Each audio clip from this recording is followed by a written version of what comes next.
warahmatullahi wabarakatuh. Salam berluhur. Izinkan memperkenalkan diri. Nama saya Prabowo Dio Prakasanjaya. Saya kuliah di Universitas Budi Luhur Pusat. Fakultas saya Ekonomi dan Bisnis. Jurusan Manajemen Pemasaran. Kali ini saya akan sedikit menjelaskan tentang lingkungan internal dalam mata kuliah Manajemen Strategi. Berikut pemaparan-pemaparan yang akan saya lampirkan.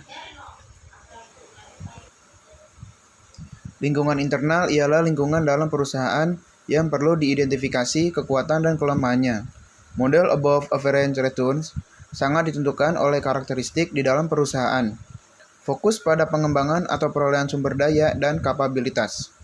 Sumber daya meliputi seluruh aset-aset keuangan, fisik, manusia, dan budaya perusahaan yang digunakan oleh perusahaan untuk mengembangkan, menciptakan, dan menjual produk atau jasanya. Lingkungan internal memiliki tujuan yaitu 1. Menjelaskan model berdasarkan sumber daya atau Resource Based View or RBV. Resource Based View or RBV adalah strategi usaha yang ditinjau dari sumber daya dan kapabilitas usaha untuk meningkatkan keunggulan bersaing yang berkelanjutan. Yang kedua yaitu menerangkan berbagai jenis sumber daya. Yang ketiga, menemukan kompetensi inti. Yang keempat, melakukan analisis rantai nilai atau flow chain. Yang kelima, melakukan analisis SWOT. Lingkungan internal memiliki ciri utama, yaitu 1. Perusahaan pada intinya adalah sekumpulan kapabilitas. Yang kedua, efektivitas suatu perusahaan tergantung dari kesesuaian antara kapabilitas dengan pasar yang dilayani oleh perusahaan.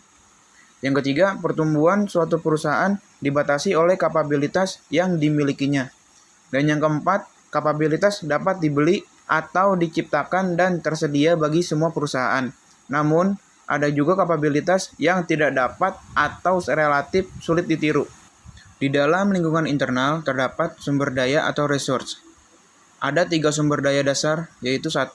Aset yang terlihat, yang kedua aset tak terlihat, yang ketiga kapabilitas organisasi karakteristik sumber daya yang berharga, yaitu 1.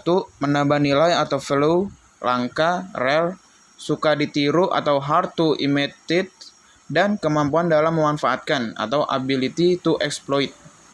Di dalam sumber daya atau resources terdapat mekanisme isolasi, yaitu 1. Superioritas kompetitif, yang kedua kelangkaan sumber daya, yang ketiga kemudahan ditiru, yang keempat appropriability, yang kelima daya tahan, dan yang keenam dapat digantikan atau substitutability. Kompetensi inti.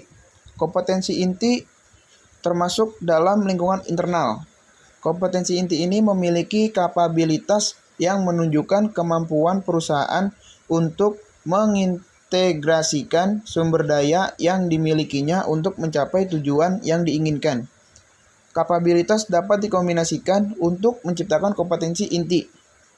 Kompetensi inti atau core competence adalah apa yang dilakukan perusahaan yang bernilai secara strategik. Kompetensi inti memiliki potensi untuk menjadi kekakuan inti atau core rigidities. Core rigidities adalah bentuk lampau kompetensi inti yang menebarkan benih kelambanan, inersia organisasi, strategik miopia, dan menghalangi perusahaan merespon perubahan lingkungan eksternal secara layak. Yang terakhir, kondisi yang mempengaruhi keputusan manajerial tentang sumber daya, kapabilitas, dan kompetensi inti, yaitu ketidakpastian, kompleksitas, dan konflik intraorganisasi. Analisis rantai nilai atau value chain. Analisis rantai nilai terdapat aktivitas utama, yaitu 1. Logistik inbound atau logistik dalam.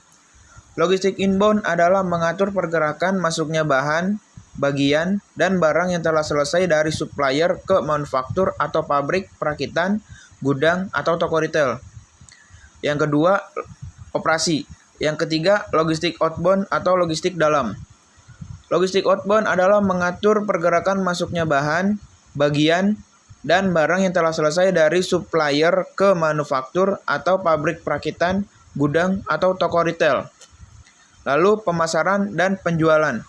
Yang terakhir adalah jasa. Selanjutnya aktivitas pendukung di dalam analisis rantai nilai, yaitu 1.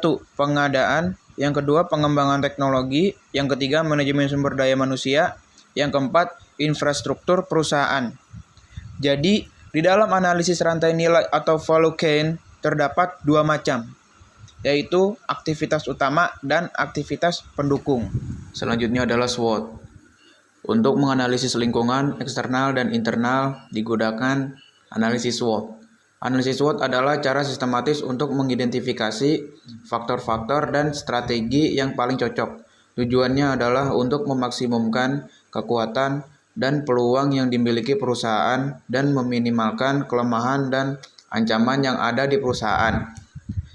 Analisis SWOT merupakan kegiatan menganalisis atas situasi perusahaan, yaitu strength, weakness, opportunities, dan threats. Digunakan untuk mengevaluasi kesempatan dan tantangan di lingkungan bisnis maupun pada lingkungan internal perusahaan. SWOT singkatan dari strength, weakness, opportunities, threats. Strength atau kekuatan. Strength adalah sumber daya, keterampilan, atau keunggulan-keunggulan lain yang relatif tidak dimiliki oleh yang lain, pesaing, dan kebutuhan pasar yang semakin meningkat ingin dilayani oleh perusahaan organisasi. Weakness atau kelemahan. Weakness adalah keterbatasan atau kekurangan dalam sumber daya, keterampilan, dan kapabilitas yang menghemat kinerja. Misalnya fasilitas, sumber daya keuangan, kapabilitas manajemen, keterampilan karyawan rendah, jumlah karyawan yang terlalu besar, dan citra merupakan sumber kelemahan. Opportunities atau peluang. Opportunities adalah situasi penting yang menguntungkan dalam lingkungan organisasi perusahaan. Kecenderungan-kecenderungan penting merupakan peluang. Threat atau ancaman. Threat adalah situasi penting yang tidak menguntungkan dalam lingkungan perusahaan. Ancaman merupakan pengganggu, misalnya masuknya pesaing baru, lambatnya pertumbuhan, meningkatnya kebutuhan masyarakat, perubahan teknologi, atau adanya peraturan baru. Hampir semua perusahaan menggunakan promosi besar-besaran dan lain-lain. Selanjutnya digunakan untuk mengevaluasi kesempatan dan tantangan di lingkungan bisnis maupun pada lingkungan internal perusahaan. Selanjutnya analisis SWOT. Metrik SWOT ada 4 alternatif strategi. Positioning, nilai menggunakan hasil identifikasi SWOT, pemberian skor untuk setiap aspek internal maupun eksternal. Skor total, grafik positioning. Lalu ada SWOT dalam keterbatasannya, yaitu 1. Kekuatan tidak perlu selalu menjadi bahan keunggulan. Yang kedua, analisis SWOT terhadap lingkungan eksternal terlalu sempit. Selanjutnya, SWOT memberikan analisis pada keadaan statis dan tidak dinamis. Yang terakhir, SWOT terlalu menekankan pada strategi satu dimensi. Cukup sekian yang saya jelaskan, kurang lebihnya mohon maaf. Salam leluhur dan assalamualaikum warahmatullahi wabarakatuh.